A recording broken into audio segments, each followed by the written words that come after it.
Ce projet est assez fou puisqu'il y a 1100 images, je peux pas faire 1040, je crois. 1100. Et ce qui me plaît dans ce projet, c'est que ce projet n'a pas une forme unique de présentation. Ce qui est intéressant, c'est que l'ensemble sont présentés. Si possible, l'ensemble, c'est avait mis les images en même temps. C'est une seule pièce. Un cube de 5 mètres de large, 5 mètres 20, on ne peut pas faire plus grand non plus. Et là, c'est pas assez haut parce qu'il n'a pu mettre que 760 images. J'aurais voulu mettre toutes les images, mais il nous manquait un peu de hauteur sur le plafond. Mais ce sera pour une prochaine fois. Et là, c'est un cube et les images sont à l'extérieur. Alors le cube, tester une nouvelle forme comme ça de présentation me plaisait beaucoup parce qu'on est un petit peu comme, peut-être ça renvoie à la Kaaba, à la Mecque, c'était ce grand volume, ce cube noir comme ça, et on ne voit rien. On se dit peut-être qu'il y a quelque chose à l'intérieur, donc les gens font cette fois le tour évidemment pour prier. Et là, on peut faire cette fois le tour, mais ce ne sont que des images et il y a un vide à l'intérieur. Donc symboliquement, on peut se demander pourquoi, mais il y a ce vide et pourquoi est-ce qu'on tourne à l'extérieur. Moi, je trouve que c'est assez rigolo et ça fonctionne assez bien comme un mastaba, parce que l'inclinaison légère des plaques sur les petites étagères métalliques blanches donne l'impression que c'est une pyramide. C'est bizarre, visuellement. Et puis, en faisant le tour et en refaisant le tour, ça ne s'arrête jamais. Donc cette idée-là est aussi intéressante. Et ce que je voulais, c'est qu'on ne voit pas tous les éléments en même temps. Qu'on soit toujours sur une face, une autre face, une autre face, et ainsi de suite. Et je m'aperçois que finalement, cette pièce-là, elle n'est pas, même si elle est formellement éloignée du reste du travail, elle est quand même très proche. Parce que, d'une part, parce qu'on n'est pas multiple, on est une seule personne. Et elle est simplement, je dirais, dans tout l'éventail des choses que je fais, on va dire une partie de moi-même. Une partie qui rejoint les autres parties, mais qui les rejoindra, enfin on comprendra mieux peut-être, j'imagine, dans 10-15 ans, quand on fera le tour, ou un jour que je ferai une rétrospective, les éléments qui viennent relier, on va dire, ce travail particulier aux autres travaux. Et puis c'est une façon aussi d'ouvrir les portes sur est-ce que je peux, à ma façon, citer les autres peintres, donc est-ce que je peux récupérer les images des autres, et ainsi de suite.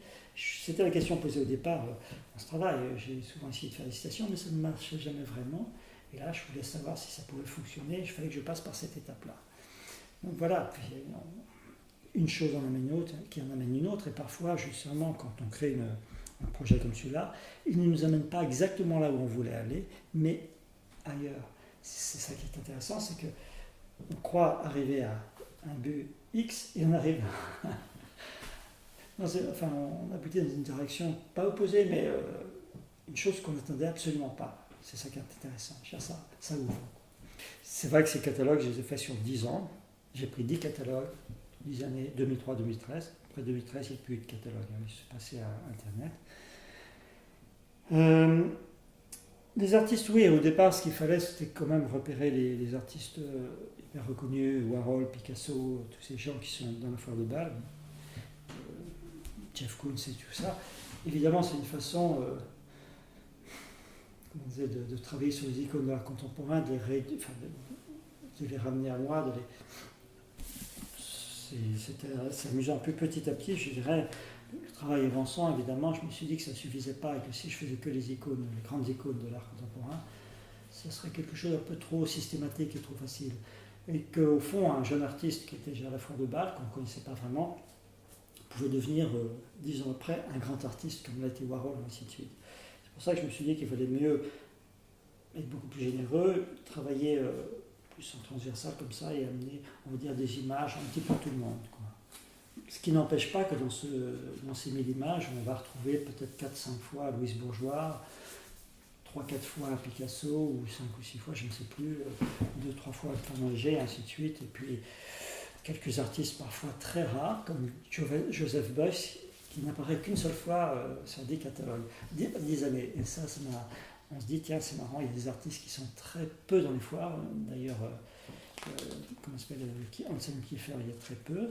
Baslitz, il y a plus souvent, et ainsi de suite. On voit assez peu d'artistes français, c'est une évidence. C'est-à-dire qu'ils ne sont pas très internationaux, visiblement, enfin dans le catalogue en tout cas. Et tout ça, c'est quand même, je dirais, très instructif aussi sur la foire, sur sa nature. Je pense que ça pose la question du commerce, tout simplement. Si on voit 10 fois Louis Bourgeois, ou 8 fois Picasso, ou 5 fois, ou 6 fois Warhol, ou ainsi de suite, moi j'ai pas pris toutes les images de Warhol ni celles de Picasso sur ces 10 années. Ça pose la question que ce sont les artistes où il y a plus de demandes, d'acheteurs, tout simplement. Je veux dire, les galeristes font les choses en fonction de ce qu'ils espèrent vendre. On ne vient pas à la foire de Bâle juste pour montrer des œuvres, on vient aussi surtout pour trouver des très bons collectionneurs en face et pouvoir échanger, évidemment. Il y a mes propres pièces, il y en a deux. J'en ai eu 3 de reproduites dans le catalogue, mais la troisième n'était pas possible parce que c'était une page où il y avait à la fois, c'était Templon qui avait fait, c'est une page construite où il y avait une petite image de moi, une image de, comment il s'appelle, de Kelholz, et puis il y avait encore, je ne sais plus quoi encore au-dessus. Donc il y avait 3 images sur une page et c'était difficile. Moi je voulais une image par artiste, une page par artiste. Cette œuvre, elle renvoie mon travail, parce que dans un premier temps, j'avais fait la série des petites images peintes, j'ai photographié tout ce qui est autour de moi, et je recouvrais avec de la peinture à l'huile ces petites photographies de 10-15 d'une façon systématique, et pour savoir si c'était potentiellement picturable. Et j'ai dû en recouvrir comme ça 700-800, enfin un nombre assez conséquent. Ensuite, ça a été présenté en 3 séries distinctes, et plus quelques autres. Donc ce projet, je l'avais fait entre 92 et 95-96, donc il y a très longtemps. En reprenant cette idée-là avec les catalogues de Bâle, donc les artistes, c'est une sorte de façon de faire des citations comme ça, de reprendre le même principe, mais de l'adapter à quelque chose d'autre. Après, quand je présente ça sous forme d'un cube comme ça, j'ai l'impression d'avoir un immeuble. C'est vrai que j'ai peint beaucoup les immeubles, et là j'ai l'impression que c'est une sorte de tour que je construis. C'est vrai que l'idée du nombre, on le retrouve très souvent au travail. J'ai, à l'époque, dans les années 90, fait des étagères où il y avait des petites têtes posées dessus, des tas de petites têtes rangées comme ça, étagères qui faisaient 2 mètres par 2. Et je retrouve aussi cette fascination pour l'accumulation horizontale et verticale. Une foire, c'est quand même un lieu où les gens viennent vendre, et d'autres viennent pour acheter. C'est un lieu d'échange. Ce qui est intéressant, c'est que ça se multiplie, parce que l'œuvre est une marchandise, entre parenthèses, même si elle a toute sa valeur spirituelle, intellectuelle et tout ce que l'on veut. Elle est, à un moment donné, un lieu d'échange. Je te donne de l'argent, tu me donnes quelque chose. Et ça s'appelle un tableau, ça s'appelle une sculpture, ça s'appelle une photographie, ça s'appelle quelque chose. Mais à un moment donné, le temps de l'échange, je ne parle pas du temps de création, le temps d'échange, c'est une œuvre, un objet marchand. C'est une marchandise au sens le plus trivial du terme. Donc, tu ne viens pas te servir gratuitement et tu ne viens pas admirer comme tu le fais dans un musée, juste pour admirer. J'achète quelque chose. Et j'achète quelque chose parce que j'espère que dans quelques années, ça vaudra beaucoup plus cher. Et surtout, la foire de Bâle, c'est le lieu le plus sélectif, entre parenthèses, peut-être pas, mais apparemment réputé comme le plus sélectif, donc celui où, normalement, c'est les plus grandes galeries, où on vend très cher des œuvres qui, théoriquement, dans quelques années, vaudront encore plus cher. Donc, malgré tout, les collectionneurs qui dépensent beaucoup d'argent, enfin, parfois les œuvres sont très chères, les collectionneurs très très riches, donc ça représente peut-être pas énormément, mais malgré tout, c'est quand même de l'argent, beaucoup d'argent échangé. Ils le font parce qu'ils veulent posséder des œuvres, bien sûr, mais ils le font aussi parce qu'ils espèrent ne pas en perdre, souvent en gagner même sur le long terme. Pour ça, je trouvais que l'idée de prendre des catalogues, tous ces catalogues, de les sacrifier, de les déchirer, d'avoir ce geste iconoclaste, parce que c'est comme des bibles, ces catalogues, déjà ils sont là. Il n'y en a plus aujourd'hui d'ailleurs, maintenant c'est sur Internet que ça se passe, il y a ces catalogues Internet, mais avant il y avait ces catalogues, et les galeries qui voulaient figurer, enfin, qui veulent absolument aller à la foire de Bâle et présenter leurs artistes, si tu veux, ont une page, 2 pages, une page où il y a la liste des artistes qu'ils présentent, et une deuxième page où ils choisissent une image d'un artiste. Alors, je ne sais pas si il y a Bas Dietz et quelques autres artistes, et on va mettre Bas Dietz parce que cette année on a une pièce particulièrement intéressante, ou on va une pièce importante, ou je ne sais quoi. Donc le choix de l'artiste, d'une part, c'est important pour les galeries parce qu'il y a bien sûr toutes les autres galeries concurrentes, et quand les gens regardaient les catalogues, ils regardaient, c'est comme quelque chose alléchant, ils disaient tiens, ce tableau de Bas Dietz c'est magnifique, il faut absolument que j'y aille, il faut absolument que je réserve, et puis ça, c'est pour mettre en appétit, on dirait, les collectionneurs. Donc c'est quelque chose d'important le catalogue pour un galeriste. Il faut qu'il réussisse sa mise en page, sa page, et que ce soit on va dire un élément d'appel. Ça c'est un. Et deuxièmement, je dirais la deuxième chose, c'est les artistes. Quand ils sont dedans, ils disent waouh, je suis dans ce livre, c'est génial, j'ai été présenté dans ce une fois, deux fois. Ça fait partie, on dirait, de la mythologie. Enfin, tous les artistes aimeraient avoir une photographie un jour dans ces catalogues.